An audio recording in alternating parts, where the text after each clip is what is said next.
was any one moment in my life when I realized I wanted to do art, it was kind of always on the table, along with any other career that I could choose.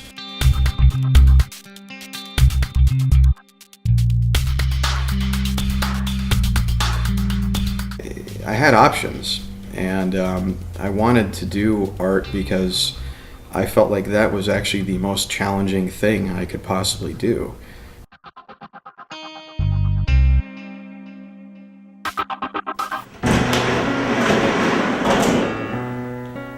I wanted something that would really challenge my mind, and when you're making art, there is no rule book, there's no directions, there's nothing. You are trying to make something ideally that's unique and hopefully beautiful in its some way, and out of nothing.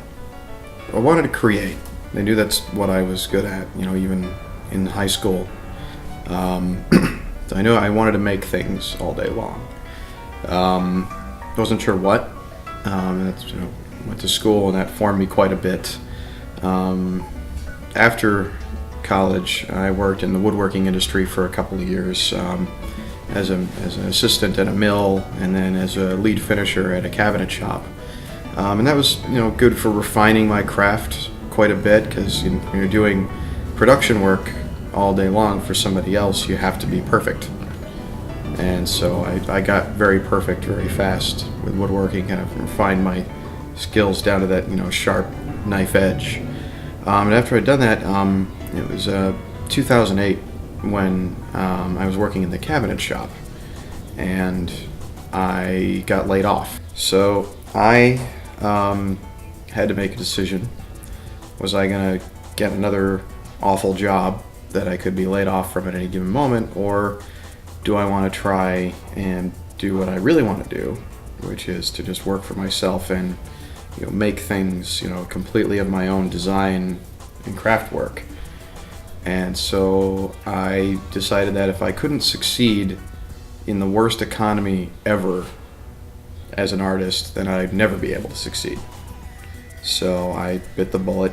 I went on unemployment for a couple of months and started equipping myself, working out of my basement and garages and things like that, and slowly built up a client base, got more jobs, got bigger jobs, larger spaces, and here we are now, about 4 years later, and it's to the point where we have an amazing workspace and large base of clients and new clients constantly coming in, and the economy's ticking back up again, and we're kind of riding along with it because I spent all that time getting myself ready and having the space equipped the way I needed to. I like two things about my work the most. I love doing the work. I'm at most at peace with myself when I am in the middle of it all, working on a project, working with my hands and just making. And that's what I enjoy the most. Otherwise, I wouldn't do it. But the thing that brings me a lot of joy on top of that is meeting with these people, my clients and other artists, and putting our heads together, developing their ideas, figuring out what the design challenges are, and me bringing to them a proposal that solves all the problems that they have, technically and aesthetically, and hopefully works with their budget, so they're happy and they get something beautiful and unique, and I get to do what I enjoy all day long.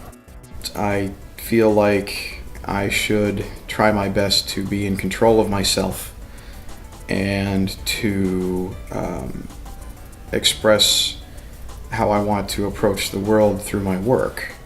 So I feel like I should be on top of my own business, and I should be respectful to all people and all things.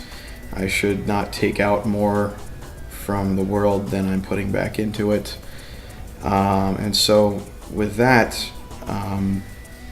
I try very hard to use reclaimed materials with my designs, renewable resources. I try not to pollute as much as I can. It's tricky because we're working with materials and some of them are toxic, and we try our best to get away from that as often as possible. And we use non-toxic or water-based products for our stains and finishes. I like using products like bamboo, for example, is becoming a really popular material now, and we're growing it domestically in the United States now, so it's readily available, and the price is starting to drop. So you can, take a sheet, that literally grew in the matter of a week, that bamboo, and they don't waste anything at the factories, so it grows faster and it's cheaper and in many ways very beautiful material. So I'd like to do more with that with my cabinets, and then I go to a place called the Rebuilding Exchange here in Chicago, where they take materials out of buildings that are, instead of being like demolished, they're carefully taking them apart and salvaging the old cabinets, the old plumbing fixtures, and even the 2x4s. And we have here at the shop, we've got actually a couple pieces of 2x4s that are going to be used for a table that I'm going to make this week. And they're old growth timber, which wasn't like deforested, but they picked and chose the trees that they wanted and left the rest to grow. So it's got a nice character to it. It's kind of pretty looking, and it's been sitting in a house for 150 years, and now instead of going into a landfill or getting burned, it's going to become a table, and that'll last another 150 years, hopefully. So I'm very engaged in lessening my impact on the world and the environment through my work, and while still being able to do what I love and make nice things. And that comes into the design as well. There's so much stuff out there that's just made to be thrown away after a year. Or, certain, flat pack companies that will, you can get a piece of furniture for under $100 and you put it together and that's that. But you try and take it apart and put it back together when you move and it crumbles apart.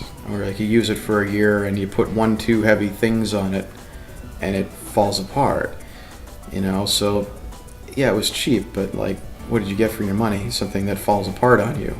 Whereas my work might be a little more expensive, but I design it to last long enough that you could maybe give it to your grandchildren as like an heirloom. So it's going to have that lasting power of being well constructed and well designed and strong, and become a piece that you can hold on to that isn't going into the landfill every year. So if I have any sort of agenda, that's kind of what I'm doing with my work, is trying to make nice things and really make it last. I feel a lot of things when I'm working. There's aggravation as I'm puzzling out a unique project and trying to figure out how to make it.